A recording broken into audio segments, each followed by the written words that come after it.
좋은 아침입니다. 아침의 한알 뉴스 종합 비타민 아침의 매일경제 김은미입니다. 꼭 필요한 뉴스만 콕콕 집어서 전해드리겠습니다. 시작해볼까요?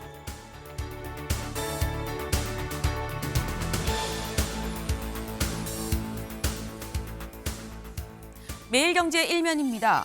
꼬리 무는 의혹에 버티던 김병기 결국 사퇴했다라는 소식입니다. 1.11 의혹이라는 얘기가 나왔었던 김병기 원내대표 결국 어제 사퇴했습니다.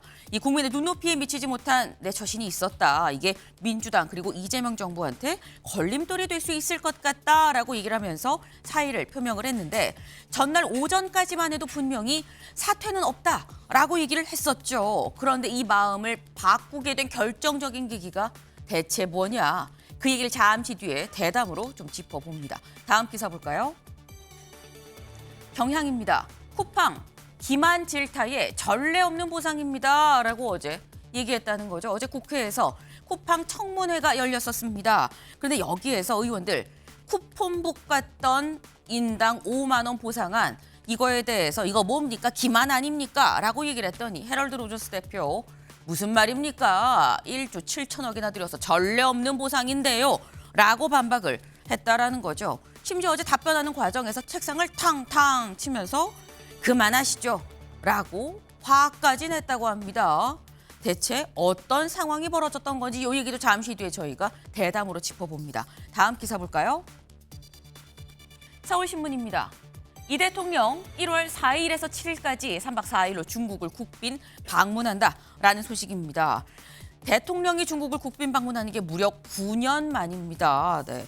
미중 갈등, 여기에 중일 갈등까지 있는 상황에서의 중국 방문인 만큼 눈길이 갈 수밖에 없죠. 가서 어떤 의제들이 논의가 될지 좀 지켜봐야 될 것 같습니다. 다음 기사 볼까요?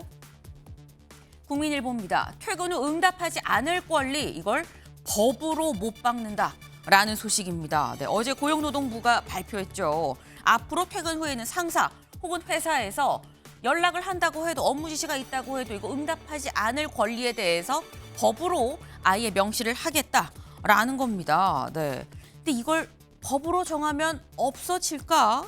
퇴근 후 연락 못하면 퇴근을 늦게 하라는 건 아니야? 라는 생각도 살짝 들긴 들어요. 하지만 일단 이런 움직임 자체가 뭔가 방향이 잡히고 나아가고 있는 거 아니겠느냐라는 생각이 좀 듭니다. 다음 기사 볼까요? 조선일보입니다. 100년간 1.9도 오른 한반도 5년 만에 0.9도가 상승했다라는 다소 무시무시한 소식입니다. 조선일보 일면인데 볼까요? 어제 기상청이 113년치 이 기후를 분석을 했다고 그래요. 그게 바로 이거죠. 우리나라의 평균 기온 변화입니다. 지금 한반도 기온이 어떻게 변했나 봤는데 1910년대부터 최근까지 봤을 때 12도에서 쭉 해서 서서히 계속 올라가죠.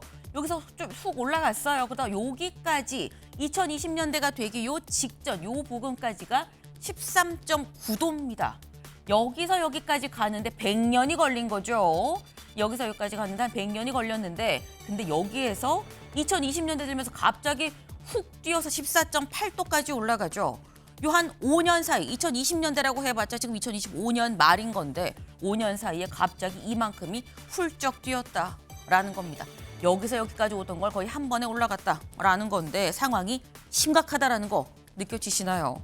텀블러 갖고 다니고 전기 아끼고 이런 사소한 습관부터가 사실 온난화를 줄일 수 있다라고 합니다. 한 해를 딱 마무리하고 이제 새해 다짐을 하는 그런 시기죠. 새해 좀 이렇게 이 좋은 습관 하나, 기후를 위한 습관 하나 만드시는 것도 좋지 않겠나라는 생각을 좀 해봅니다.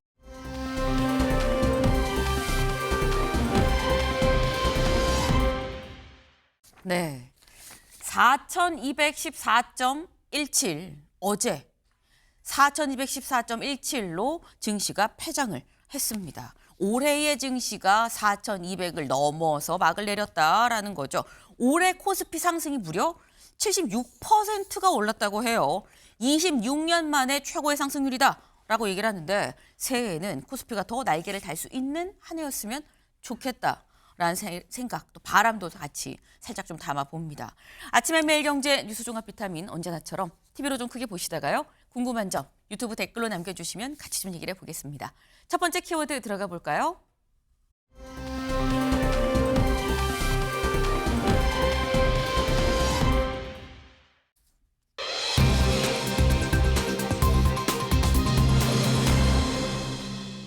적반하장입니다. 도둑이 도리어 매를 드는 어이없는 상황을 적반하장도 유분수지라고 얘기를 보통 하죠. 왜 이 키워드가 나왔냐 기사 보시죠. 책상 탁 치며 그만합시다. 쿠팡 로저스 적반하장으로 역정을 냈다라는 겁니다. 바로 이 모습을 또 얘기를 하는 거죠. 어제 국회에서 열린 쿠팡 청문회. 네, 여기에 출석한 해럴드 로저스 대표 책상까지 탁 치면서 그만합시다라고 얘기를 했다라는 건데 어떤 상황이었는지 직접 확인해 보시죠. 네, 그래서 동시통역기 사용해 주세요, 외국인들. 이거 동시통역기 착용하고 다음 의원님들부터 하겠습니다. 저에 대한 그 형사 혐의가 있음에도 불구하고 그 변호사의 동서를 요청했고 중단하시고요. 동시통역기를 사용해 주십시오. 저는 제 통역사의 대동을 허락을 받았고 제 통역사는 유능하다고 생각합니다. 유엔에서도 그 통역을 하셨고 자질이 충분하기 때문에 가장 핵심적인 내용을 윤색해서 통역을 했기 때문에 저희가 동시통역까지 준비했습니다. 뭐 하는 거예요? 조용히 하세요. 그러니까 양말 한 짝도 못 사는 보상책 내놓고 어떻게 보면 이게 보상이 아니라 그 피해 구제를 빙자해서 비인기 서비스 홍보하고 탈팡도 막으려는 기만적인 판촉 행사일 뿐이다. 저희 보상안은 약 1조 7천 원에 달합니다. 이것은 전례가 없는 보상안이라고 생각을 합니다. 그러니까 폴스라는 거 대표님이 아셨습니까? 이 표현을? 이건 한국 정부를 공격한 거예요. 미국 투자자만 의식하고 한국 고객은 봉으로 보고 한국 정부를 완전히 무시한 표현이라고. 뭘가 가짜입니까? 폴스. 저희는 한국 정부의 지시에 따르고 있습니다. 이 점에 대해서 저희가 공개를 했습니다. 저희가 중국에서 하천에서 답을 보내면서 저희가 뭐 자체적으로 혼자서 자의를 했다고 그렇게 생각하십니까? 이영목 보셨나요? 마지막엔 살짝 싸우려는 건가라는 생각이 드는 부분까지 있습니다. 책상을 내리치면서 내리친다는 표현이 맞는지 잘 모르겠어요. 책상을 찍어가면서 믿어지세요?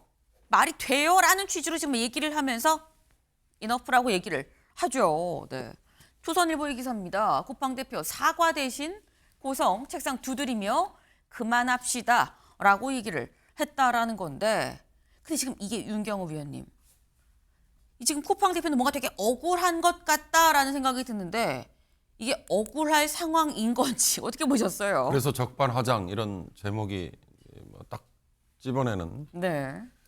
저는 미국 기업인가 이런 생각이 들어요. 사실 따지고 보면 미국 기업이죠. 법인은 미국이긴 하죠. 예, 법인이 미국에 있고 그다음에 창업자도 뭐 시민권이 미국 시민권이라 그러고 그러나 쿠팡의 모든 영업 행위는 한국에서 이루어지고 있는. 그렇죠. 기업의 사회적 책임이라는 개념이 있습니다. 그러니까 기업에는요, 거기에 이해관계가 얽혀 있는 여러 집단이 있어요. 그러니까 첫째는 주주겠죠. 경영자와 거기에서 일하는 노동자 내지는 뭐 종사자들. 그러나 그 이외에 그 기업과 관계를 맺고 있는 여러 집단 내지는 뭐 층이 있을 수 있거든요. 쿠팡 같은 경우는 소비자라는 가장 큰 이해관계자가 있잖아요. 이제 그들이 불특정 다수이기 때문에 어떻게 보면 목소리가 이렇게 취합되지 않는 거예요. 이번의 경우는 지금 개인정보가 유출되는 문제 하나, 네. 또 하나 새벽 배송으로 인해서 산재 은폐 의혹. 산재 은폐 의혹. 그러니까 이런 두 가지는 어떤 측면에서 보면 어떻게 보면 형사범죄일 수도 있단 말이죠. 그러니까 그런 측면에서 기업의 사회적 책임을 따지기 이전에 형사범죄에 가까운 상황인데도 불구하고 네. 지금 답변이나 또는 쿠팡이 하는 태도는 미국 기업인가 하는 생각이 들 정도니까 이 사회적 책임을 굳이 다시 거론하지 않더라도 한국 정부를 무시한다도 있지만 이건 대한민국 자체를 무시하는 거 아닌가? 이런 생각에서 오히려 역풍이 더 크게 일 것 같습니다. 네, 기업의 사회적 책임이 무엇이냐. 미국 기업인지 한국 기업인지를 떠나서 한국 시장에서 기업을 한다 그럴 때 사회적 책임이 뭐냐. 사회적 책임 제기억이 중학교 교과서에 나왔던 게 아닌가 싶은데 중학생들도 다 아는 사안을 지금 기업 대표가 모르는 게 말이 되냐라는 취지의 지금 그 말씀이에요. 그래서 여기서 드는 게 김철현 위원님. 아까 보면 이 번역기를 쓰라고 했더니 내 통역사가 괜찮은데 이거 왜 써야 됩니까? 굳이 청문회에 나와서 이것까지 안 하고 버틸 필요가 있나라는 생각이 살짝 들긴 들어요. 그래서 저는 그만큼 아주 쿠팡에서 치밀하게 이 청문회를 대비해 오고 있다고 보이거든요. 지난번 청문회하고 틀린 게 네. 로저스 임시대표가 하버드 로스쿨 출신이거든요. 그쵸. 근데도 불구하고 지난 청문회 나왔을 때는 굉장히 어리숙한 것처럼 보이고 한국말을 못 알아듣는 것처럼 했는데 막상 청문회 해보고 나니까 별거 아니다, 이거 해볼 만한데 하는 이런 기본적으로 한국 정부에 대한 또는 한국 국민에 대한 어느 정도는 자존심을 조금 무너뜨려도 괜찮겠네 하는 이런 좀 생각을 하고 있는 걸로 보이거든요. 아하. 어제 보면 이너프라는 표현을 쓰는데 이너프라는 게 이제 충분하다. 그러니까 내가 이제 배부르다는 뜻인데, 그러니까 예를 들면 이 로저스 대표는 이너프라는 얘기를 하면서 그 배째라고 하는 거랑 마찬가지인 거거든요. 문제는 우리 국민들이 어제 청문회를 보면서 너무 속상하고 약오르고 국민적인 자존심이 상하는데 이 사람들이 워낙 지능적으로 대비하고 있기 때문에 지금 한국 정부에서 그렇고 너무 약오르게 어떻게 할 수 있는 방법이 잘 없다는 거거든요. 어제 저는 조금 거슬린 게 보니까 한국 정부의 명령과 지시에 따라서 했는데 뭐가 문제냐는 거거든요. 국정원에서는 단순한 업무 협의했다고 하고 그다음에 뭐 이중적으로 고발하라고 하지만 실질적으로 국정원이 왜 이 부분에서 관여를 했는지, 기업의 유출 사고는 국가 보안 사고가 아닌데 왜 소비자 보호에 대한 부분들이 개입되냐 하는 부분들이 있어서는 아마 방패막이로 삼을 가능성이 높기 때문에 이 부분에 있어서 조금 더 어떤 범정부 차원에서의 어떤 진상조사도 필요하지 않을까, 저는 이렇게는 보입니다. 네. 근데 그 국정원 부분은 저희 또 잠시 또 이 제대로 좀 다뤄보도록 하겠습니다. 근데 일단 말씀은 이거예요. 지난번에 한번 와서 보니까 내 자존심 좀 세워도 되겠는데 라는 판단이 쓴 거 아니겠느냐. 그만큼 한국 정부를, 한국 국회를 좀 무시하는 태도가 기본적으로 좀 장착이 돼서 나온 걸로 보인다라는 말씀인 거죠. 동아일보 기사를 좀 같이 볼까요? 국회 통역기 거부한 쿠팡 대표. 그러다 보니까 몽둥이도 모자라요라는 질타가 쏟아졌다. 그러니까 사실 이 여야 없이 쿠팡 사태에 대해선 굉장히 지금 사안이 심각하다라는 데 뜻을 같이 하고 있는 상황입니다. 그러니까 어제 아이고 몽둥이도 모자라요라는 얘기를 누가 했느냐. 여기 좀 볼까요? 김영배 민주당 의원입니다. 김영배 민주당 의원, 제대로 된 자료 제출을 거부하고 거짓말로 일관하고 있어요 라고 하면서 이건 정말 몽둥이가 모자랍니다 라고 얘기를 했다라는 거예요. 조현선 변호사님. 김영배 의원님이 점잖으신 분이거든요. 웃을 때도 허허허허 이렇게 웃으시는데, 근데 김영배 의원이 몽둥이도 모자라요 라고 얘기를 했다는 건 이건 상당히 지금 상황이 좀 심각해 보이긴 합니다. 그렇죠. 김영배 의원께서 오죽했으면 그런 몽둥이 발언까지 했겠습니까? 보통 과거에 청문회장에서 과격한 발언을 하는 의원들이 계셨죠. 그럼에도 불구하고 이번 발언에 대해서는 아마 많은 국민들이 오히려 공감을 하고 오히려 의원들께서 더욱더 세게 말해야 되는 거 아니냐라는 그런 반응까지 있지 않겠습니까? 네. 이거 사실 쿠팡 같은 경우에는 미국보다 한국에 대해서는 두려움이 별로 없는 것 같아요. 한국 법이 어떻게 보면 미국 법에 비해서 쿠팡이 가져가게 될 여러 가지 피해가 적다라는 판단을 하고 있는 게 아닌가 싶습니다. 여러 가지 살펴보게 되면 집단 소송이라든가 이런 부분에 대해서 굉장히 미약한 부분이 국내 법상 있게 마련이죠. 그렇다 보니까 아마 청문회만 잘 피하면 회피하게 되면 크게 지장을 받을 부분이 없지 않나라는 판단을 하는 것으로 보여지고요. 저는 여기에 대해서 좀 더 엄중한 대처를 할 필요성이 있지 않나 생각이 듭니다. 지금 국정조사에 대한 여러 가지 안도 나오고 있고요. 그리고 관련해서 지금 각 기관 차원에서 동일인 지정이라든가 아니면 세무조사라든가 여러 가지 방면에서 이 부분들에 대해서 논의가 이루어지지 않고 있겠습니까? 저는 쿠팡을 단순히 형사적 처벌뿐만 아니라 금전적 배상을 막대한 배상을 할 수가 있게 그런 부분들에 대해서 아마 정부 기관 차원에서 적극적인 검토가 필요하지 않을까 싶습니다. 네. 아마도 헤럴드 로저스 대표는 요 청문회 며칠 잠깐 잘 버티고 넘어가면 한국에서 딱히 더 이상의 어려움은 없다. 지금이 고비야. 요것만 잘 넘기면 돼. 라는 생각인 거 아니겠느냐라는 말씀이에요. 사실 청문회에서 물어볼 게 한두 가지가 아니었었죠. 그리고 그중에 하나가 왜 수사 대상인 쿠팡이 자체적으로 잠수부까지 고용을 해서 이 조사를 자체적으로 실시를 했느냐라는 거였는데, 여기에 대해서 어제 이 질문 나왔죠. 헤럴드 로저스 대표 뭐라고 얘기했는지 직접 들어보시죠. 정부 어느 부처와 소통했습니까? 제가 알기로는 해당되는 그 기관이 저희와 함께 협력을 했다라고 인정을 한 것 같습니다. 그 외엔 제가 드릴 수 있는 말씀이 없습니다. 어느 부처예요? 국정원이 공개적으로 저희와 함께 국정원 협력을 언급하셨으니까 했고 됐습니다. 지시했다라. 범죄 혐의자에게 접촉하고 그 사람의 진술을 받고 그리고 그걸 조사하라라고 하는 지시를 한 분이 누굽니까? 본인입니까? 정부 기관이 저에게 지시를 주었고 저는 지시를 따랐습니다. 한국 국민들도 알아야 됩니다. 왜 자, 잠깐만요. 이 정보를 왜 한국 정부가 공유하지 않는지 이해가 되지 않습니다. 본인이 지시를 했냐고. 정부 기관이 저에게 그런 지시를 했습니다. 그러면 잠깐만요. 세우세요. 지금 정부의 지시 여부를 묻는 것이 아니고 쿠팡 내부에서 누가 이 업무를 담당했냐를 물었는데 왜 엉뚱한 얘기를 하십니까? 정부 기구가 저에게 지시를 했습니다. 저희가 아니, 내부적으로 잠깐만요. 결정을 내리지 않았습니다. 지금 네, 마지막에 무슨 말이에요? 두 팔을 번쩍 들어올리죠. 내부적으로 아무 지시가 없었어요. 라고 얘기를 해요. 이거죠. 우리는 국정원의 지시를 받았습니다라고 지금 얘기를 합니다. 국정원이 쿠팡에 지시했다는 걸 왜 한국은 자꾸 국민들한테 알리려 하지 않는 겁니까? 이해가 안 됩니다. 왜 정보를 국민들한테 감춥니까? 라고 얘기를 해요. 사실 고성인지까지는 사실 좀 애매하긴 합니다. 하지만 어쨌거나 이거 왜 안 할, 우리는 하란 대로 했거든요. 국정원 정부기관 아닙니까? 라는 얘기예요. 이걸 들어보면 송영훈 변호사님, 왜 우리만 이상한 사람 만들어? 뭐 이런 얘기를 하고 있습니다. 합리적으로 추론을 해보면요. 네. 국정원이 쿠팡에게 지시를 했을 거라고 생각하기는 어렵습니다. 왜냐하면은 현행 국정원법이나 국가정보원 직원법을 봐도 국정원이 민간 기업에게 이래라 저래라 지시를 할 권한은 없어요. 다만 대형 사고가 발생했기 때문에 그 사고의 사후 수습이나 진상 규명을 위해서 적극적으로 협조할 것을 요청할 수는 있었을 겁니다. 그리고 실제로 요청까지는 했을 것으로 보여요. 그런데 이제 헤럴드 로저스 대표는 미국인이고 그런 미국인의 어떤 그 문화적 이해의 차이를 이용해서 쿠팡이 방패막이로 내세우는 것이 아닌가 하는 의구심이 듭니다. 즉 이 헤럴드 로저스 대표 입장에서는 한국인 쿠팡 직원들로부터 보고를 받기를 한국 국정원이 이렇게 협력을 요청하면 따라야 됩니다.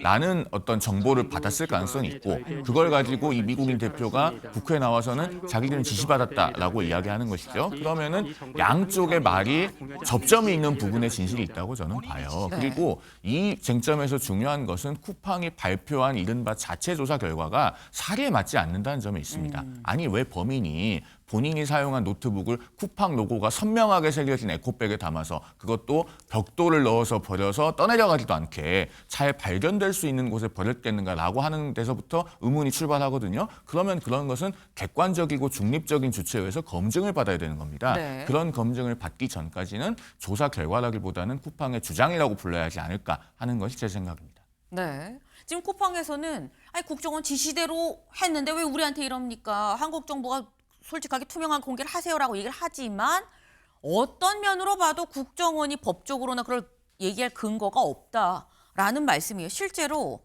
국정원은 어제 뭐라고 얘기를 했느냐? 경향기사 같이 볼까요?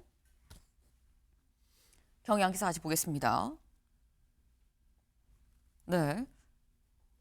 국정원 이렇게 얘기를 했습니다. 자료 요청 외에 쿠팡사의 어떠한 지시, 명령, 허가를 한 사실이 없다. 그러니 쿠팡 대표를 위증죄로 고발해 주세요라고 얘기를 했다라는 거죠. 근데 이 얘기는 조윤선 변호사님 무슨 말이야? 어디다 갖다 대? 우린 지시한 적이 없는데 얘 고발해 주세요. 처벌해 주세요. 지금 이렇게 얘기하는 거거든요. 이게 지금 진실 게임으로 갈 상황인가라는 생각이 듭니다. 그렇죠. 국정원 입장에서는 직접적으로 피의자를 접촉을 해서 뭐 조사를 진행해라라고 네. 쿠팡에게 지시할 하등의 이유가 없습니다. 그 부분은 민관 합동 조사를 통해서 지금 철저하게 진행이 되고 있는 부분이고요. 어떻게 보면 국정원 차원에서는 국정원법에 따라서 이중한 사건에 대해서 자료를 요청했을 것이고요. 지금 밝혀진 바에 따른다고 한다면 관련 노트북이라든가 관련 자료를 국내에 이송하는 과정에서 협조를 했다라고 알려져 있거든요. 그렇다고 네. 한다면 그 부분에 대해서만 국정원이 관련 국정원법을 위반했는지를 따져보면 될 문제이고요. 지금 핵심적인 문제는 쿠팡, 사실상 피의자지 않습니까? 피의자가 직접적으로 공범일 수 있는 피의자를 접촉을 해서 해서 네. 관련 증거들을 훼손하는 그런 조치를 취했다. 그리고 셀프 조사와 함께 셀프 면죄부까지 하지 않았겠습니까? 그렇다고 한다면 그 부분에 대해서 책임을 지는 모습을 보여줘야지 이것을 어떻게 국가기관에 대한 모든 책임을 떠넘기는 회피하는 모습을 보여줄 수가 있겠습니까? 저는 이번에 국정원이 고발을 요청을 했으니 위증죄로 지금 해당 로저스 대표에 대해서는 뭐 위증죄 여부를 충분히 수사를 할 필요성이 있다고 보여지고요. 네. 그 전에 사전적 조치로 저는 출국 금지도 반드시 해야 되지 않을까 싶습니다. 아하, 위증죄뿐만 아니라 출국 금지 조치도 같이 돼야 된다. 그게 어떻게 보면 시급하다라는 말씀을 지금 하셨어요. 그러니까 지금 이 사안 자체가 대체 쿠팡은 뭘 근거로 국정원이 지시했다고 얘기하는, 국정원에 누가 지시했는데 국정원의 누구와 쿠팡의 누구가 접촉을 해서 무슨 얘기를 들었길래 이렇게 생각을 한 건데 라는 데 의문이 찍힐 수밖에 없죠. 근데 어제 청문회에선 구체적인 사안은 나오지 않은 상태에서 국정원이 하랬어요. 국정원만 열심히 얘기가 나왔다라는 겁니다. 네. 근데 지금 이게 지금 피의자가 직접 조사하는 게 맞는 거냐라는 말씀을 하셨는데 자체 조사한 결과 내용이 납득이 가능한 부분이면 사실 추가적인 문제가 더 커지진 않을 수도 있습니다. 근데 문제는 그 발표한 자체 조사 결과 내용도 문제라는 거죠. 자체 조사한 결과 내용 한겨레 기사 같이 볼까요? 쿠팡 셀프 조사 질타한 과기부 장관 3,300만 건 유출이 맞습니다. 라고 얘기했습니다. 쿠팡에서 자체 조사 3,370만이라고 나왔는데 아니요. 저희가 해보니까 3,000건밖에 안 돼요. 이거 다른 데로 유출도 안 됐고요. 다 삭제했더라고요. 범인이 용의자가 이 겁에 질려서 이 직원이 겁에 질려서 다 삭제했대요. 별거 아닌 것 같습니다라는 취지로 얘기를 했었죠. 그런데 어제 배경원 부총리 직접 이렇게 얘기했습니다. 들어보시죠. 이 쿠팡 측은 유출범이 3,000개의 계정만 확인을 했고 나머지는 다 삭제했다라고 쿠팡이 발표했죠. 네, 동의할 수 없습니다. 3,300만 건 이상의 이름, 이메일이 유출되었고 개보이 그리고 경찰청 그리고 이제 합동조사단에서 이 사실을 확인했습니다. 그리고 추가로 배송 주소로 그리고 이제 주문 내역도 유출을 한 것으로 보고 있고 지금 수사를 진행 중에 있습니다. 이 합의되지 않은 결과에 대해서 사전에 발표했다는 것에 대해서 심각한 우려를 좀 표하고 싶습니다. 네. 국정원을 통해서 조사하라는 대로 했으면 조사 내용에 정부 측이 납득이 돼야 되는 사안일 텐데 지금 내용을 보면 윤경호 위원님. 정부의 조사 결과랑 쿠팡이 얘기한 거랑 10,000배가 넘게 지금 차이가 나요. 근데 이게 어떻게 정부 지시인가라는 생각이 들긴 하거든요. 그렇죠. 그러니까 아까 국정원이 등장했다면 국정원의 누가, 네. 그다음에 쿠팡은 그걸 접촉을 했다면 쿠팡은 또 누가. 그렇죠. 이걸 규명을 하면 뭐 그건 어떻게 보면 금방 밝혀질 수 있는 거예요. 3,000건과 3,300만 건. 궁극적으로 보면 지금 쿠팡은 대한민국의 법과 제도 그리고 대한민국 여러 규정 자체를 무시하고 있는. 그러니까 오로지 이들은 생각이 지금 자기들 주식이 상장되어 있는 미국 증시, 그래서 SEC의 미국의 증권거래위원회 관련 규정에 따라서 조사 결과, 자체 조사 결과 이런 거 공시하고 이런 거 보면요. 집단 소송이라는 게 미국은 여전히 가장 큰 무기잖아요. 그러니까 형사처벌 이전에 자칫 잘못하면 기업의 존위 자체가 지금 흔들릴 수도 있다. 이 불안감. 그거에 오로지 미국에 어떻게 이 방망이를 피해갈 수 있을 것인가만 생각하는 것 같아요. 그러나 정작 청문회는 지금 대한민국 국회에서 지금 벌어지고 있는 거잖아요. 네.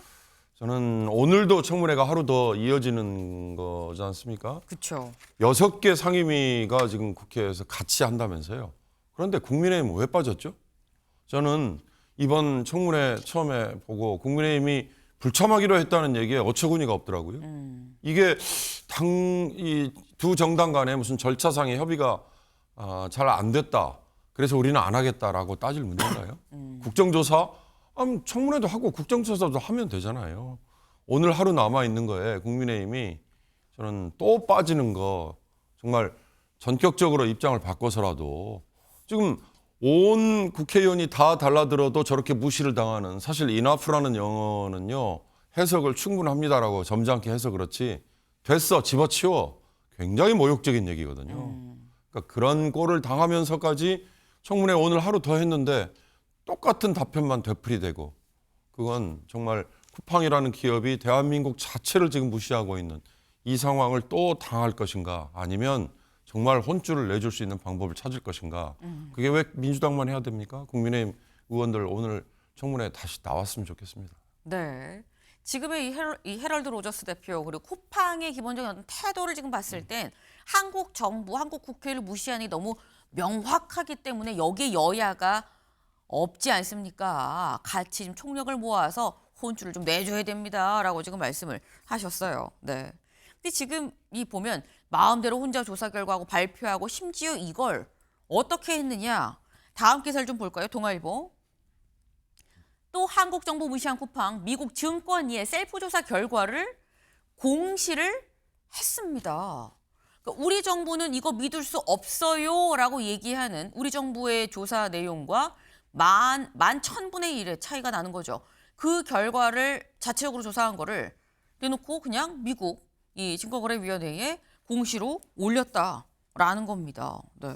근데 이게 송영훈 변호사님, 국회에서 증인으로 나와서 거짓말하면은 위증죄잖아요.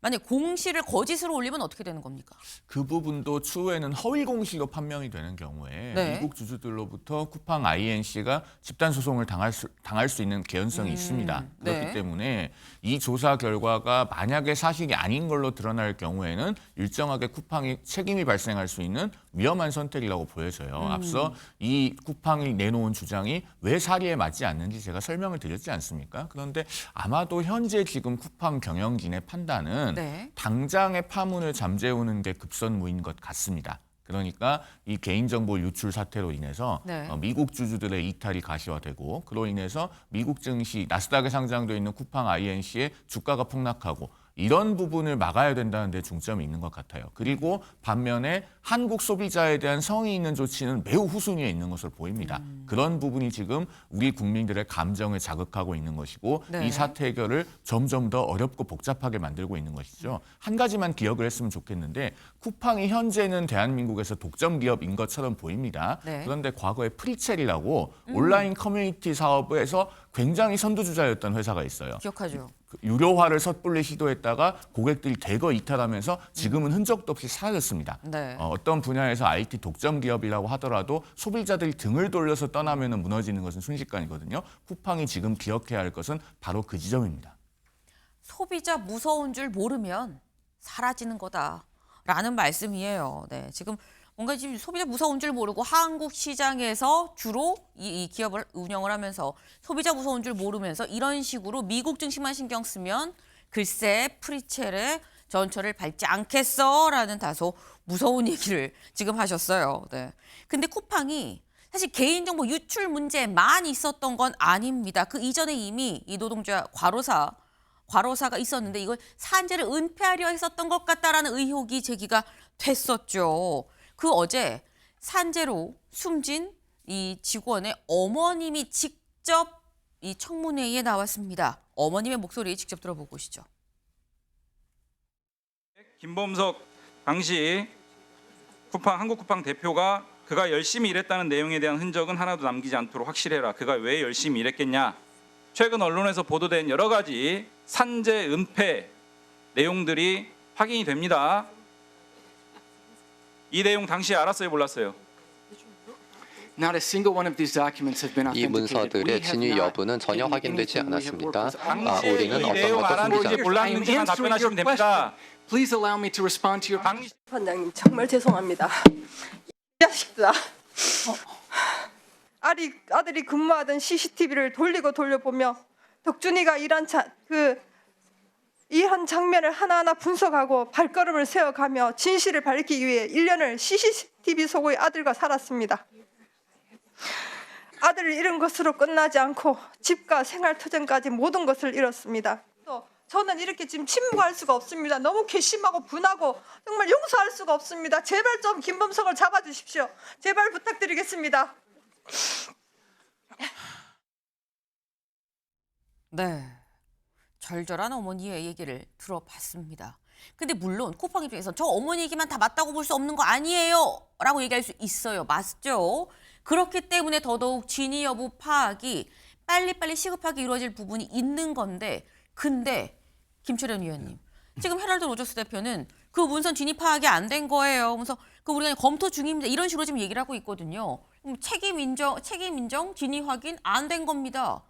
라고 얘기를 하고 있어요. 이거 어떻게 봐야 되는 계속적으로 아마 저는 오리버를 내밀고 있다고 보여요. 네. 저는 쿠팡에서 어떤 근로자들이 일하는 과정에 과로사로 일어난 게 이분뿐만이 아니거든요. 계속적으로 최근에 보면 쿠팡에서 일하던 근로자들만 계속적으로 과로사가 일어난 부분들이 있었거든요. 그런 것들 저는 이번에 아마 그때 당시에도 특별 근로감독이 계속 이루어지지 않은 부분들도 있고 지금 개인정보 유출권 어떤 이런 국회 청문회 왔어야 어떤 그 유가족 어머니들의 어떤 저렇게 막 그 절규에 따른 그런 분노를 들을 수밖에 없는데 저는 이해가 안 되는 게 정말 이 쿠팡에서는 다른 배송업체는 아닌데 왜 쿠팡에서만 계속적으로 근로자들이 과로사를 할까 하는 이런 의문이 좀 든 적이 있었거든요. 네. 거기 보면 쿠팡에서의 어떤 근로 환경이 거의 살인적이다.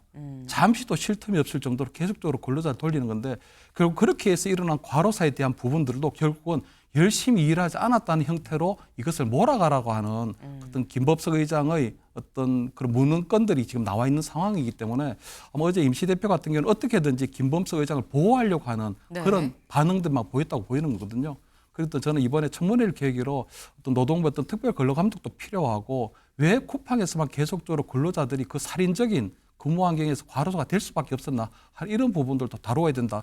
특히 쿠팡에서는 최근에 보면 어떤 우리 이 어떤 퇴직금에 대한 그런 것도 지급하지 않기 위해서 수사 예합을 했다는 부분에 있어서는 또 상설 특검도 진행 중이기 때문에 네. 그 상설 특검에서 이 어떤 근로 환경에 대한 어떤 근로자들이 과로사에 대한 부분들도 조금 범위를 확대해서 한번 다루면 어떨까 그런 제안을 좀 드립니다. 네, 사람이 죽고 지금 1년이 넘게 지금 시간은 계속해서 흘러가고만 있는데 이 문건은 진위가 파악되지 않았습니다. 진위 파악하는데 1년이 넘게 될 일인가라는 생각도 듭니다. 네. 지금 이 사안이 쿠팡이 지금 직면한 상황이 한두 가지가 아닙니다. 그런데 어제 심지어 저희가 앞에서 얘기를 했습니다만 태도도 이런 태도였었다. 제가 적반하장이라는 키워드를 올린 이유가 있죠. 그래서 어제 나온 얘기 이 동아일보 같이 볼까요? 국세청장입니다. 김범석 탈세 혐의 등 철저히 조사하겠습니다. 국세청장만 얘기한 건 아니에요. 어제 이 5, 6개 지금 상임위가 다 모여서 청문회를 한 거였었죠. 같이 볼까요? 국세청장은 현재 쿠팡 특별 세무조사 진행 중이죠. 혐의가 나오면 끝까지 검증할 겁니다라고 얘기를 하고 있고요. 주병기 공정거래위원장, 김범석 의장 동일인 지정 여부 이거 다시 조사하겠습니다. 라고 얘기를 했습니다. 이혁원 금융위원장, 쿠팡의 대출 상품 이거 대출 금리 상환 방식 이거 괜찮은지 다 지금 따져보고 있어요. 꼼꼼히 따져서 아닌 거 명확하게 처벌, 징계하겠습니다.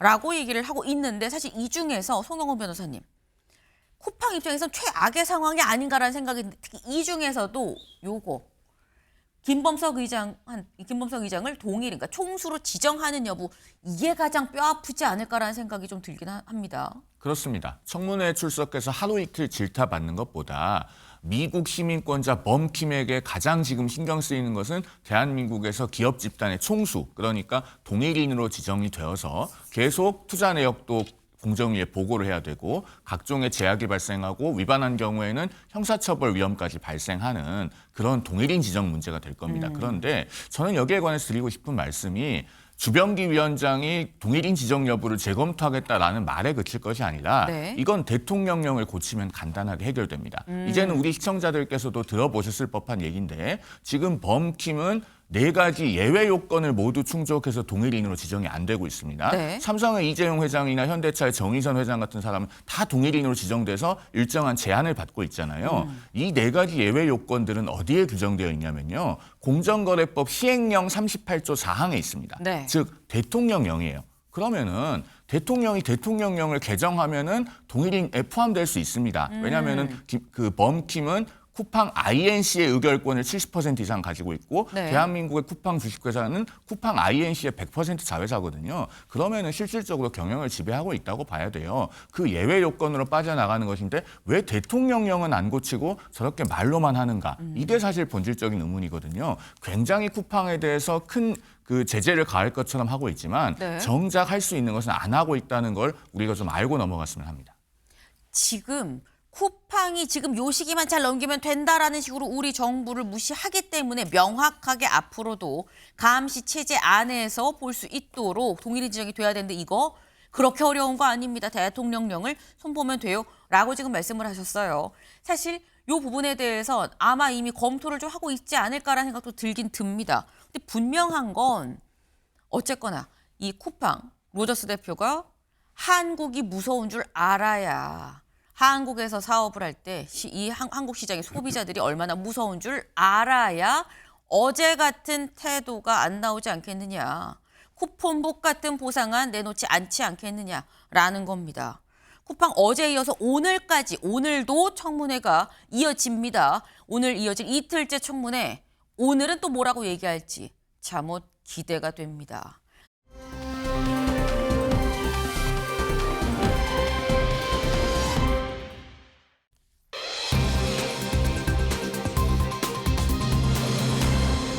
결국 사퇴입니다. 기사 보시죠. 1일 1 의혹 김병기 민주당 원내대표 결국 사퇴했다라는 겁니다. 김병기 원내대표 어제 오전 9시 30분 원내대책회의 자리에서 바로 입장을 밝혔죠. 직접 들어보실까요? 국민 여러분께 먼저 깊이 고개 숙여 사죄드립니다.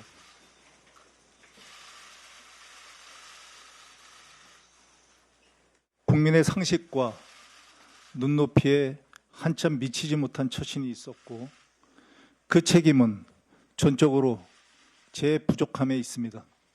연일 계속되는 의혹 제기의 한복판에 서 있는 한 제가 민주당과 이재명 정부의 걸림돌이 될 수밖에 없을 것입니다. 하여 저는 오늘 민주당 원내대표직에서 물러납니다. 이 결정은 제 책임을 회피하고 덜어내는 것이 아니라 시시비비를 가린 후 더 큰 책임을 감당하겠다는 저의 의지입니다. 윤경호 의원님. 사실 김병기 원내대표에 대한 의혹이 한두 가지가 아니었습니다. 그런데 분명히 전날 오전까지만 해도 사퇴는 없다라는 기류였었는데 왜 하루 만에 갑자기 바뀌었냐라는 거죠. 그동안에 나온 거는 법적인 책임? 뭐 이런 거에 대한 형사처벌 해당 사항이 없을 수도 있는 거였지만 바로 전날 나왔다는 강선 의원이 연루된 1억 원 공천 헌금 이거는 김병기 원내대표도 당시에 공관위 간사로서 법적인 책임까지 질 수도 있다는. 그러니까 그동안에는 어떻게 보면 도덕적인 처신의 문제, 갑질 뭐 이런 정도의 의혹 제기였다면 이건 차원이 달라지는. 근데 저는요 본인이 얘기했지만 국민의 눈높이와 상식 거기에 모든 게 다 들어 있었다. 김병기라는 정치인은 상당히 과거 시대에 익숙해져 있던 처신과 행태를 너무 많이 보인 사람이었던 것 같아요. 네. 그러니까 쉽게 말하면 지금은 투명성이라는 게 어떤 점에서도 벗어나기 어려운 잣대잖아요. 그런데 카메라가 비춰지지 않은 곳, 자기들끼리만 있는 곳에서는 온갖 협잡과 온갖 아까 제가 표현한 갑질 이런 거에 굉장히 익숙한 정치인이 아니었나 이런 생각이 들어서 왜 진작에 물러나야 된다는 생각을 안 했을까. 네. 거듭 본인도 표현했습니다만 이 김병기 원내대표가 그동안 맞은 매는 고스란히 아마 이재명 정부 그다음에 지금의 민주당의 지도부에게 고스란히 가 있을 겁니다. 본인이 슬쩍 원내대표직을 던지는 것 저것만으로는 끝나지 않을 사안이라는 생각도 들었습니다. 네. 사실 이게 그 전에 나왔던 의혹들은 도덕적이고 좀 피해가려면 피해갈 수도 있는 것이었지만 이번 건은 법적으로도 책임을 약간 질 수밖에 없다는 판단이 들어서 어쩔 수 없이 내려오게 된 거 아니겠느냐라는 건데, 그래서 사실 나오는 얘기가 일각에서 강선우 의원과의 이런 어떤 공천 헌금 의혹, 이거는 좀 컸다, 커도 너무 컸다라는 얘기가 나오죠. 김 원내대표가 사의를 표하기 전날 저녁 보도로 나온 강선우 의원과의 이 대화 내용, 녹취를 좀 같이 좀 보겠습니다. 이런 얘기가 오갔었던 거죠. 1억 받은 걸 사무국장이 보관하고 있었다는 거 아니에요? 이거 일반인이 이해하기 쉽지 않아요. 돈 관련 얘기를 들은 이상 내가 도와드려도 안 되고 도와주면 일이 커집니다. 라고 얘기를 하니까 흐느끼듯이 얘기를 하죠. 제가 어떻게 하면 돼요? 저 좀 살려주세요. 라고 얘기를 합니다. 근데 그랬더니 그러면서 딱 결과가 나자마자 실시간으로 다 전달이 되고, 그래서 김경 당시 신청자, 현재 시의원이죠. 보면 전화가 와서 그렇게 한 거예요. 안 들은 걸로 하겠습니다. 라고 얘기를 합니다. 합당한 이유가 없으면 통과 안 돼요. 선을 확실하게 긋죠. 내가 어떤 행동을 취해도 묵인하게 되는 거 아니겠습니까? 라고 선을 명확히 그었는데, 근데 다음 날 김경 신청자가 단수공천을 받고 당선이 됐죠. 네. 그래서 나온 얘기가 이거는 묵인 아니야 라는 얘기가 그래서 나왔었습니다. 근데 조현상 변호사님, 이 보도가 나오고 난 다음에 그렇게 원내대표 측에서 내려온다는 얘기는 이게 1억 공천 헌금 묵인한 거 인정한 거야? 라고 얘기가 또 나올 수도 있어요. 저는 뭐 그렇게까지 해석할 필요는 없을 것 같고요. 김병기 의원의 경우에는 이미 30일 날 입장 발표가 예정돼 있기도 했었죠. 보도가 그 전에 나오긴 했지만 네. 입장 발표를 아마 사퇴로 아마 정리를 사전에 한 게 아닌가라는 생각이 들고요. 김병기 당시 원내대표 입장에서는 원내대표라는 이 자리가 가지고 있는 그런 무게감이 있지 않겠습니까? 지금 당장 본인이 사퇴를 할 경우에 이를 대체할 그런 어떻게 보면 후임을 어떻게 보면 선출하기도 용이하지 않을 수가 있습니다. 집권 여당 원내대표로서 지금 산적해 있는 여러 가지 현안들을 해결해야 될 문제도 있는 것이고요. 그렇기 때문에 본인과 관련된 각종 의혹에 대해서 좀 결정하는 시기가 좀 늦어진 게 아닌가 하는 생각이 드는 것이고요. 그리고 말씀하신 강선우 의원과 관련된 공천 헌금 의혹도 지금 대화 내용만 봤을 때는 지금 김병기 의원의 경우에는 모든 것에 대해서 본인과의 본인의 그런 관련성이 있지 않다는 부분을 오히려 강조하는 그런 대화가 오가지 않겠습니까? 네. 강선우 의원이 만약에 공천 헌금을 받았다고 한다면 강선우 의원이 그 관련된 형사적인 책임을 져야 되겠죠. 그렇지만 그 대화 내용만 봤을 때는 강선우 의원이 실제로 1억 원을 수수한 것이 공천을 대가로 받았는 것인지는 명확하지 않을 수가 있습니다. 지역에 있는 사무국장이 돈을 받았다는 것이고요. 그것을 뒤늦게 알았다는 것일 수도 있지 않겠습니까? 이런 모든 사실관계는 현재로서는 불분명한 부분이 많기 때문에 이것을 가지고 사퇴를 했으니 모든 사실관계를 인정한 것이 아니냐라는 것은 좀 지나친 해석이 아닌가 싶고요. 그 부분에 대해서는 추후에 있을 수사를 통해서 밝혀지고 난 다음에 따져도 되지 않을까 싶습니다. 원래 입장 표명하는 날짜 자체가 정해져 있었기 때문에 이것 때문에 또 그만뒀다라고 보기엔 좀 너무 나간 거 아니겠느냐. 수사 결과 보자라는 말씀이에요. 네. 근데 사실 아까 살짝 그런 그런 말씀을 좀 주셨죠. 지금 김병기 원내대표가 일단 원내대표는 그만두고 내려오긴 했는데 이게 끝이 아닐 수 있다라는 말씀을 하셨어요. 다음 기사 볼까요? 횡령의 청탁금지, 통신비밀보호법 위반까지 온 가족이 경찰 수사를 받게 되는 상황에 왔다라는 거죠. 지금 김병기 원내대표 111 의혹이라고 말씀을 드렸습니다. 그동안 누적된 의혹이 10가지, 10가지가 넘는다라는 이 카운트도 있고요. 보겠습니다. 김병기 의원과 가족 관련 일단 김병기 의원 당사자 본인에 대해선 대한항공 제공 호텔 숙박권 이용, 쿠팡 대표와의 오찬 인사청탁, 강선우 의원의 금품수수 묵인, 배우자의 업무 추진비 유용, 은폐 부분에 의혹이 있는 거고요. 배우자에 대해선 특혜를 받은 이 항공사 특혜를 받은 의전 특혜를 받은 거, 병원 특혜 진료, 그리고 구의회 업무 추진비를 본인이 쓴 거, 그리고 동작구 의원과 보좌진한테 업무를 지시한 거, 보좌진 텔레그램 계정을 탈취한 거 아니냐라는 의혹이 있습니다. 장남과 며느리도 또 수사를 받게 될 것 같다라는 거예요. 특혜 의전, 특혜 진료, 특혜 채용, 그리고 보좌진을 본인의 업무에 동원한 거. 장남만 있느냐? 차남도 있죠. 대학 특혜 편입, 비썸 특혜 채용, 중소기업 부실 근무.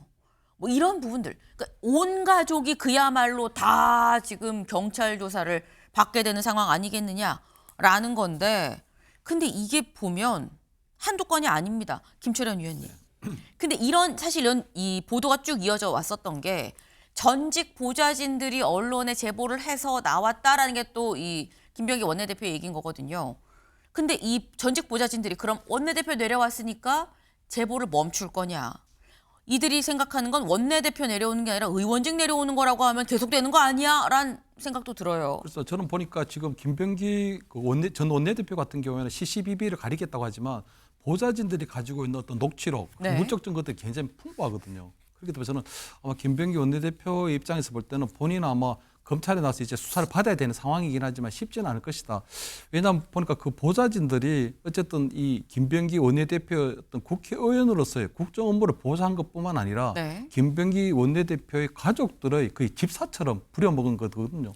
그렇기 때문에 아마 보좌관들 입장에서 볼 때는 거의 본인들이 아마 목구멍이 포도청이기 때문에 그런 여러 가지 것들을 김병기 원내대표 지시에 따라 하긴 했지만 그 과정에서 결국은 본인들이 여러 가지 그런 좀 이 어려움들이 있었을 거고 아마 그런 과정에서 보면 김병기 의원이 다 일괄도 해고를 해버렸거든요. 그렇기 때문에 그 전에 보면 보좌관들이 나름대로 김병기 원내대표 그런 어떤 여러 가지 일탈에 대해서 가족들의 도를 넘는 그런 보좌진들을 활용하는 부분에 있어서 굉장히 불만을 가져왔고 그런 것들이 녹취록이라든가 여러 가지 물적 증거가 있기 때문에 네. 저는 아마 김병기 의원이 CCBB를 가린다고 하지만 그 과정에서 굉장히 아마 정치적으로 굉장히 큰 타격감을 입을 가능성이 크다 이런 생각이 들고요.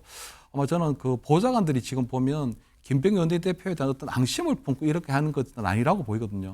본인들이 어쨌든 김병기 원내대표를 대해서 이의를 했는데 네. 결국 본인들이 보좌관으로서의 어떤 정상적인 대우를 받지 못하고 가족들의 어떤 집사로 활동한 부분들이 있었기 때문에 그런 부분에 있어서는 저는 보좌관들에게 훨씬 더 많은 그런 조금 이 비중을 두는 게 맞지 않나 그런 신뢰를 두는 게 맞지 않나 그런 생각이 듭니다.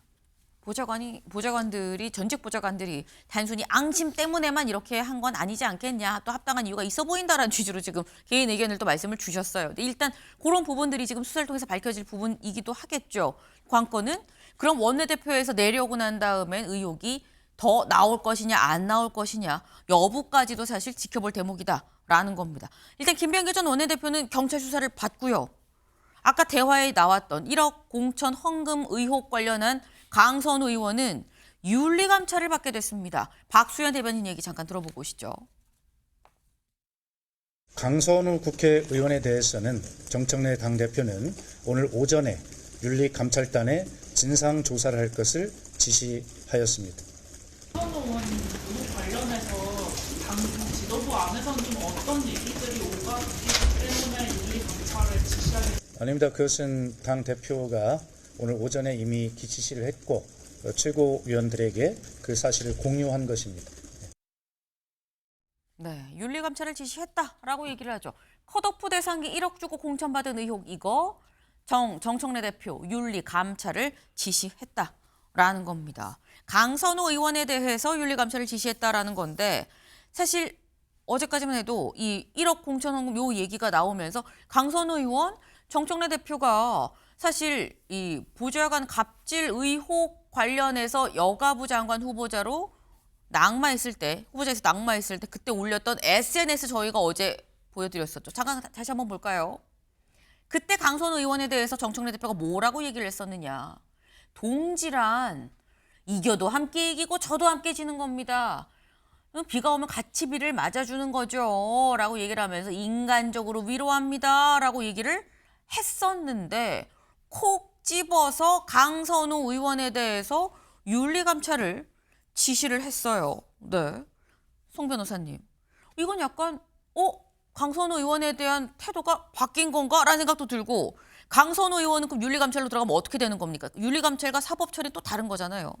당에서는 윤리감찰에 따른 조사와 처분을 받고 네. 그와 별개로 강선우 의원은 수사도 매우 엄정하게 받아야 될 것으로 보입니다. 제가 봤을 때는 형사처벌 가능성도 상당한 것으로 보이는데요. 자, 그런데 평론의 역할은 프레임 밖에 있는 것을 꺼내서 보여주는 겁니다. 지금 정청래 대표의 윤리감찰 지시에는 강선우 의원은 들어가 있지만 김병기 전 원내대표는 빠져 있어요. 우리가 그 부분을 눈여겨봐야 됩니다. 이 민주당 당시 서울시당 공관위는 위원이 15명입니다. 그런데 네. 공관위원장도 외부 인사고 위원의 상당수가 외부 인사였습니다. 보통 그런 종류의 위원회에 가면 간사라든가 상근위원이라든가 상임위원이라든가 이런 사람들이 논의 구조를 주도합니다. 내부 인사들의 말이 힘이 있는 것이죠. 김병기 의원 그 당시에 서울시당 공관이 간사였습니다. 그런데 단수공천을 결정하기 하루 전날 강선 의원과 이렇게 28분 56초에 걸쳐서 장시간 대화를 나눴습니다. 그리고 1억 원의 돈이 왔다는 걸 알고 있었습니다. 그런데 다주택자인 김경 시의원 공천 신청자를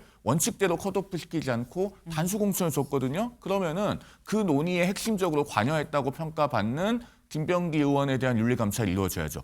그걸 쏙 뺀 겁니다. 그걸 봐야 되고 아마도 민주당 내부에서는 저 녹음 파일을 보는 순간 아 저게 저런 것 하나만 있을까라는 생각이 머릿속에 스쳐 지나갔을 겁니다.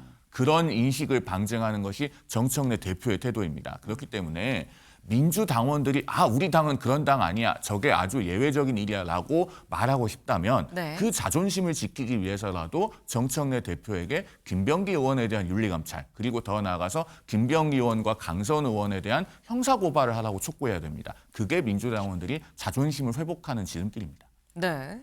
지금 이 사안을 봤을 때 사실 강선 의원에 집중할 게 아니다. 왜 강선 의원만 윤리감찰이 들어가고 김병기 원내대표는 안 들어가느냐라는 거죠. 기자들이 안 그래도 그 점을 직접 물어봤습니다. 민주당에서 뭐라고 얘기를 했는지 직접 들어보시죠. 그동안 말이 잘 통하지 않는 국민의힘과 내란 잔재 청산 개혁 입법을 하느라고 김병기 원내대표가 참 수고가 많았습니다. 앞으로 잘 수습하고 헤쳐나가시기를 바랍니다. 다만 김병기 전 원내대표에 대한 윤리감찰은 별개의 문제입니다. 예, 김병기 전 원내대표에 대해서는 윤리감찰을 지시하지 않았다는 뜻입니다. 이미 이제 정치적으로 책임지고 사퇴를 하셨으니까 당장 뭐 그런 결정을 하기에는 좀 이르다라고 판단하신 것 같습니다. 네. 일단 김병기 원내대표까지 조사, 윤리감찰에 들어가는 건 좀 너무 이른 거 아니겠느냐, 좀 사안이 또 다르다라는 취지의 얘기도 해요. 조현삼 변호사님. 김병기 원내대표는 사안이 달라서 윤리감찰에 안 들어가는 겁니까? 일단 지금 대화 녹취록을 살펴본다고 하더라도 네. 공천 헌금이라고 주장이 되는 그 1억 원을 돈을 받은 주체는 어떻게 보면 강선우 의원실 아니겠습니까? 거기에 대해서 그런 여러 가지 사정을 김병기 당시 공관위 관사와 논의를 하는 그런 과정이었죠. 그렇다고 한다면 직접적인 윤리 감찰의 대상이 될 수가 있는 것은 강선우 의원이라고 할 수가 있겠습니다. 물론 김병기 의원의 경우에도 이와 관련해서 공천 과정에 개입을 한 정황이 있다고 한다면 함께 추후에라도 윤리 감찰을 진행을 할 수가 있겠죠. 지금 단계에서는 이미 김병기 의원의 경우에는 원내대표직을 사임을 하면서 정치적인 책임을 일부 부담을 하지 않았겠습니까? 그렇다고 한다면 우선적으로 강선우 의원에 대한 윤리 감찰을 진행을 하고 추가적으로 김병기 의원에 대한 혐의가 확인된다고 한다면 그때 함께 진행을 해도 저는 늦지 않지 않나 생각이 드는 것이고요. 그리고 윤리 감찰이라는 것은 민주당 내에서 어떻게 보면 외부 기관으로 존재를 하는 것입니다. 네. 직접적으로 우리가 그 중간에 조사 보고를 중간 보고를 한다거나 그런 것도 아니에요. 그렇기 때문에 아마 공정하게 그 관련해서 윤리 감찰이 진행이 되지 않을까 싶습니다. 네. 진행 상황에 따라서 들어갈 수도 있고 안 들어갈 수도 있는 그런 상황이지 않겠냐. 꼭 안 들어간다고 볼 것만은 아니다라는 취지로 지금 말씀을 주셨는데 윤리 감찰이 잘 진행이 되는지 여부를 좀 봐야 될 것 같습니다. 다음으로 넘어가 볼까요?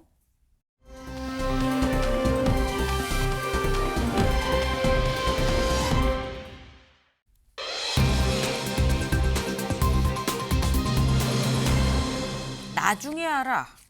뭘 누가 나중에 알았다는 거냐 보시죠. 야 감사위 한동훈 당원 게시판 사건 윤리위에 어제 회부를 했다라는 거죠. 당무감사위에서 국민의힘 당무감사위 한동훈 전 대표의 가족이 이 당원 게시판에 익명으로 어떤 비판적인 글을 올렸다라는 의혹과 관련해서 어제 최종 결과를 내놨습니다. 보도자료를 통해서 내놨는데 그 내용을 좀 같이 볼까요? 문제의 계정들 한동훈 전 대표 가족 5인의 명의와 동일했습니다. 전체 87.6%가 단 2개의 IP에서 작성된 여론 조작 정황인 것으로 확인이 됐습니다. 라고 얘기를 하면서 당원 게시판 운영 정책을 심각하게 위반을 했고 한 전 대표한테 적어도 관리 책임이 있다는 걸 확인을 했습니다. 그래서 윤리위에 회부합니다. 라고 얘기를 했습니다. 근데 여기에 한동훈 대표는 이렇게 얘기를 했거든요. 직접 들어보시죠. 저를 공격하라고 사주가 있었고 이런 상황이었죠. 제 가족들에서 굉장히 원색적이고 모욕적인 내용들이 사실 당 게시판을 뒤덮고 있었죠. 그런 상황에서 제 가족들이 그 익명이 보장된 당 게시판에다가 윤 전 대통령 부부, 윤석열 전 대통령과 김건희 부부 대통령 이 김건희 씨에 대한 비판적인 사설, 칼럼 이런 걸 올린 사실이 있다는 것을 제가 나중에 알게 됐어요. 당시에는 알지 못했어요. 뭐 쿨하게 인정하고 사과하고 갔으면은 별거 아닌 문제였을 텐데. 당원들에게 익명으로 글을 쓰라고 허용해 준 것이잖아요. 그렇죠? 그러면 그 당원의 익명성을 보장해 줄 의무가 있죠. 그럼 누군지 여부에 대해서 어떤 글인지 여부에 대해서 그게 공개하는 선례를 남기면 되겠습니까? 저는 그건 이상하다고 생각해요. 만약에 가족이 가족 명의로 게시물을 올린 게 비난받을 일이라면 사실 그건 가족을 비난할 일은 아닌 것 같아요. 제가 정치인이니까 일어난 일이니까 저를 비난하시더라. 저는 이렇게 말씀을 드리고 싶습니다. 네, 국민의힘에서는 이거 당계 사건, 당원 게시판 사건 결국 한동훈 전 대표 책임 아닙니까? 라고 얘기를 하는 거고요. 한동훈 전 대표는 비난은 저한테 하세요 라고 얘기를 하고 있습니다. 근데 이게 사실 송영훈 변호사님 또 친한계로 분류가 되시기도 하니까 제가 그래서 여쭤봐요. 한동훈 대표가 사실 이 당무위에서는 IP가 동일한 걸로 확인이 됐습니다. 최소한 관리 책임이라고 얘기를 했는데 한동훈 대표가 가족이 올린 걸 나중에 알게 됐어요 라고 가족이 올린 게 맞다라고 어떻게 보면 확인을 해준 셈이 됐거든요. 친한계 내부에서는 가족들이 올린 게 맞다라는 내용이 언제쯤 공유가 됐었을까요? 뭐 각자 사람마다 그걸 한동훈 전 대표로부터 들은 시점은 다르겠습니다만 적어도 장동혁 대표는 수석 최고위원으로 재직하던 시절에 알았다고 보여집니다. 사실은 당시 한동훈 전 대표와 가장 가까운 인사 중 한 명이었고 수석 최고위원이었지 않습니까? 그래서 그런 것을 알고 있었기 때문에 방송에 나가서 이것은 문제되지 않는 내용이다. 한동훈 전 대표의 리더십을 상처내기 위한 정치적 공격이다. 라는 취지로 아침 라디오 프로그램 또 정치 시사 프로그램 같은 데 나가서 여러 번 이야기를 했던 겁니다. 자, 그러면 장동혁 대표가 이런 것을 한동훈 전 대표로부터 들어서 알고 있으면 그것을 한동훈 전 대표에 대한 정치적 공격의 도구로 사용해서는 안 되죠. 그것은 정치윤리 이전에 장동혁 대표는 판사 출신의 본인이 변호사 아닙니까? 법률가로서의 직업윤리에 기본적으로 위반되는 겁니다. 그 부분을 지적하지 않을 수가 없고 그다음에 저 당원 게시판 문제를 왜 국민의힘 당무감사위원회라고 하는 민간 조직이 발표하고 있는가 이 부분을 잘 봐야 됩니다. 그 게시글들 중에 형사적으로 명예훼손이나 모욕에 해당할 만한 그러니까 우리 사회가 수용할 수 없을 만한 글들이 있다면 강제 수사를 했을 겁니다. 그렇게 해서 아마 경찰이 수사 결과를 발표했을 거예요. 그런데 당무감사위원회가 발표하고 있다는 것은 역으로 말하면은 명예훼손이나 모욕에 해당할 만한 내용은 없다는 걸 보여줍니다. 그렇다면은 정치인의 가족이라고 해서 익명 게시판에서 본인의 의견을 피력할 권리는 없는 것인가? 오히려 반대로 정당이 누가 작성자인지 대통령이나 대통령 배우자에 대한 비판성 게시글이라고 해서 그 작성자를 색출해서 공개하는 것이 온당한 일인지 사실은 정치의 기본 윤리로 돌아가서 물어봐야 될 지점이 있다라는 생각이 듭니다. 네, 지금 말씀은 저마다 한동훈 대표가 다 모아놓고 얘기한 건 아니지만 한 명 한 명 접하는 과정에서 한동훈 대표가 얘기를 했었을 것이고 일단 다른 건 몰라도 당시 가장 가까웠던 장동혁 지금의 대표 당시의 수석 최고위원은 무조건 그 당시에 즉각적으로 알았을 걸로 보인다라고 말씀을 하셨죠. 이제 이 얘기를 어제 한동훈 대표도 서운함, 배신감이라고 얘기를 해야 될까? 이걸 같이 담아서 이렇게 얘기를 했었습니다. 직접 들어보시죠. 사실 작년에 제가 작년 말에 소위 김옥균 프로젝트라고 해서 이거 가지고 저를 당대표에서 끌어내리기 위해서 여러 가지 공격들이 있었을 때 그때 당시에 제가 신뢰하던 장동혁 의원에게 이 상황을 설명했어요. 네. 그래서 그때 기억나실지 모르지만 장동혁 대표가 여러 방송에 나가서 이거는 그냥 한동훈에 대한 정치적인 공격이고 이건 익명 게시판에다가 문제없는 글을 쓴 거기 때문에 문제될 게 하나도 없다라고 아주 강력하게 설명을 했었죠. 그게 다 방송에 남아있죠. 1년이 다 지나서 정치 공세를 위해서 다시 악용하기 위해서 이걸 꺼내는 걸 보고 이거 참 안타깝다라는 생각을 했었습니다. 지금 당원 게시판에 대해서 사실관계가 혼재돼서 계속 공격이 이루어지고 있고 한동훈 대표에 대해서 공격을 계속 하고 있는데 계속 공격하는 것은 결국은 한동훈 대표의 리더십을 떨어뜨리기 위한 한동훈 대표를 공격하기 위한 것에 목적이 있는 것이죠. 네, 한동훈 전 대표도 장동혁 대표는 다 알고 있었으면서 이걸 지금 나한테 이걸 공격의 도구로 일단 쓰는 것 같은데 참 안타깝다라는 취지의 얘기를 또 직접 해요. 서운하다라는 얘기가 되는 거겠죠. 근데 한동훈 전 대표는 안타깝습니다 정도로 얘기를 하고 끝났는데 이 사안에 대해서 다른 친한계 인사들은 굉장히 좀 세게 얘기를 하고 있습니다. 뭐라고 얘기를 하느냐. 당시 당원 게시판 한동훈 인신공격 글이 수천 건씩 조직적으로 올라왔는데 그 패턴은 괜찮고 한동훈 가족들이 거기에 대항하기 위해서 사설이나 칼럼을 올려놓은 건 문제입니까? 이 패턴은 괜찮고 이 패턴은 문제입니까? 라고 얘기를 하는 거예요. 익명이 보장된 게시판에 그럼 소극적 반박도 못합니까? 라고 얘기를 하면서 당무감사위원장의 주장 중엔 허위 사실도 있습니다. 한동훈 전 대표는 당원 게시판에 가입을 안 했었고 글을 올릴 권한도 없는데 한동훈 동명이인 한동훈이 올려놓은 글을 한 대표가 쓴 것처럼 발표한 부분도 있어요. 이거는 아예 허위 사실입니다. 라고까지 얘기를 지금 하고 있다라는 거죠. 이걸 보면 윤경호 의원님. 아니 조직적으로 한동훈 대표를 비판하는 글은 괜찮고 한동훈 대표가 올린 걸로 추정되는 뭐 다른 이 패턴은 괜찮고 저 패턴은 안 되는 겁니까? 라고 지금 얘기를 하거든요. 영화 제목에 놈 있었잖아요. 네. 뭐 좋은 놈, 나쁜 놈. 지금 누가 좋은 놈인가, 누가 나쁜 놈인가를 따져보자는 거냐. 이게 지금 공당에서 벌어지고 있는 일인데 윤리위라는 국민의힘 내 조직에서 이 당원 게시판에 올라 있는 이 글, 뭐 조사 누가 썼는지 이런 거에 대해서 그냥 책임을 묻지 않기로 했습니다라고 이미 했다면서요. 그 했던 여상원이라는 윤리위원장이 근데 또 물러났더라고요. 네. 그리고 나서 뒤늦게 이호선이라는 당무감사위원장이 또 등장을 해서 이미 덮기로 했던 사안을 다시 또 꺼내서 그러니까 누구는 그럼 좋은 놈이고 누구는 나쁜 놈이냐, 누구를 기준으로 어떤 관점에서. 그다음에 한동훈 대표 개인은 가족들이 그걸 올린 사실을 뒤늦게 알았습니다. 이거요. 상식적으로 납득과 수용을 해주는 사람들이 얼마나 될까. 제3자가 볼 때. 가족, 장인, 장모, 배우자, 자식들까지 동원돼서 당원 게시판에 글을 쓴 걸 당사자는 그걸 몰랐을까.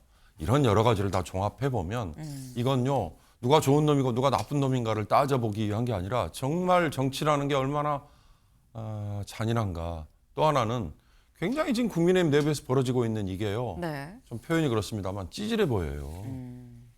더 이상 이걸 가지고 싸우는 것 자체가 서로 누워서 침뱉게 하는 것 같다. 이런 생각이 듭니다. 제3자의 관점에서는. 네.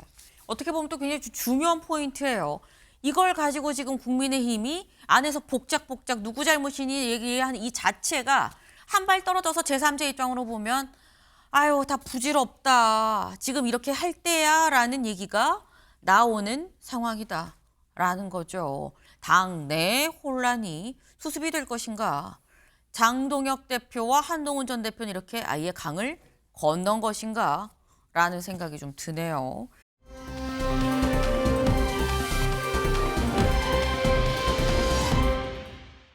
먼저 첫 번째, 이재명 대통령이에요. 이 대통령이 왜? 기사 같이 볼까요? 잡탕 아닌 무지개를 만들자는 겁니다. 대통령 이해운 지명에 대해서 직접 어제 국무회의에서 설명을 했습니다. 들어보시죠. 파란색을 좋아하는 사람들이 권한을 가졌다고 해서 그 사회를 통째로 다 파랗게 만들 수는 없는 거예요. 그럼 빨간색 어디 갑니까? 그 보수에만 자리 다 주면은 그러면 그 집권할 때 도움 주는 사람은 뭐냐 이런 이상한 기사도 막 쓰고 그러던데 뭐 다 주긴 뭘 다 줘요. 이 중에 국무위원 중에 우리 송 장관님, 시약처장님 또 있나? 뭐 약간 있겠지. 중간쯤 인재도 넓게, 운동장도 넓게 이렇게 써야 된다. 그런 차원이라는 말씀을 드립니다. 잡탕을 만들자는 건 아니고 조화로운 오색 빛깔 무지개를 만들자. 파란색 중심에. 내란은 헌정사에 있어서는 안 될 분명히 잘못된 일입니다. 정당에 속해 정치를 하면서 당파성에 매몰되어 사안의 본질과 국가 공동체가 처한 위기의 실체를 놓쳤음을 오늘 솔직하게 고백합니다. 모든 민주수민 여러분께 머리 숙여 사과드립니다. 감사합니다.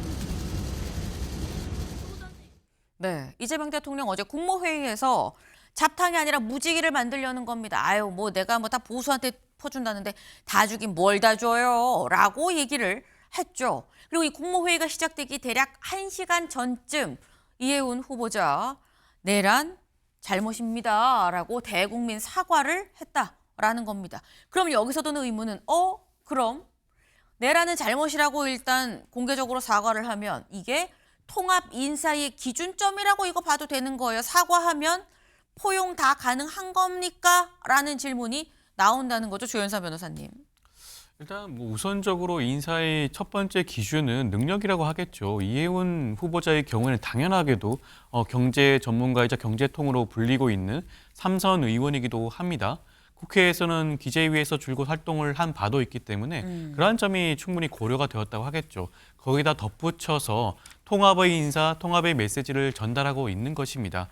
이해운 전 의원의 경우에는 과거에는 당파성에 매몰됐다고 본인 스스로가 스스로 그런 과거의 행적에 대해서 비판하지 않았겠습니까? 네. 그런 부분들이 저는 충분히 고려가 되어야 될 부분이라고 생각하고요.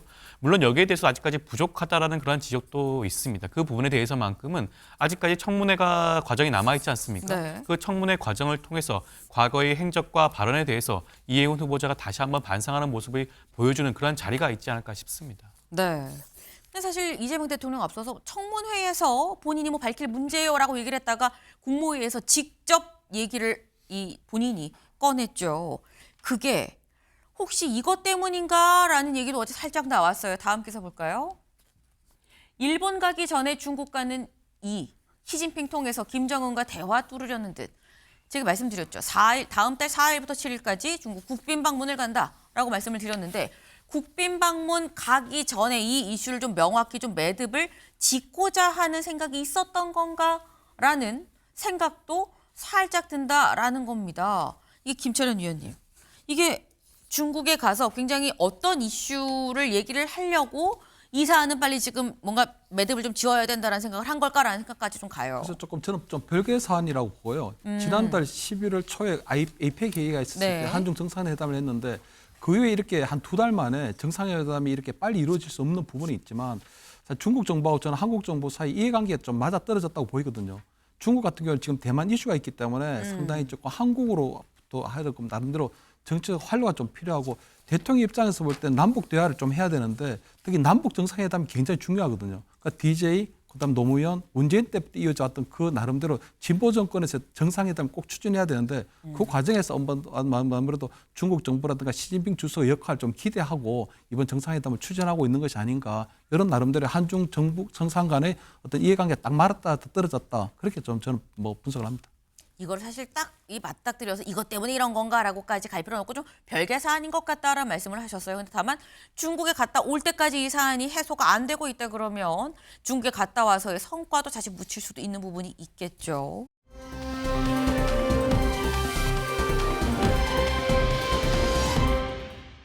두 번째 인물 뽀로로입니다. 대국민 사과한 뽀로로 대체 왜 사과를 했느냐. 요거 영상 같이 볼 수 있을까요? 짧게 보시죠. 안녕하세요. 뽀로로입니다. 제가 너무 귀여워서 죄송합니다. 매일매일 저만 재밌게 놀아서 죄송합니다.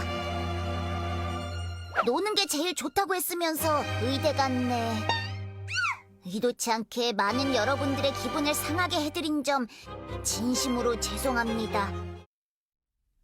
네, 뽀로로가 사과를 했죠. 의대 논란에서 죄송해요 얘기했죠. 보실까요? 뽀로로 의대 모험이라는 영화인데 뽀로로 의대 모험이 됐습니다. 뽀로로도 맨날 노는 게 제일 좋다라고 하더니 언제 의대 간 거야? 너만 갔어. 나도 좀 알려줘라는 얘기가 나왔다라는 거죠. 의대에 많은 관심이 쏠려 있는 한국 사회의 한 단면 아니겠느냐라는 얘기가 나옵니다. 저희가 준비한 소식 오늘 여기까지입니다. 오늘도 좋은 하루 보내세요.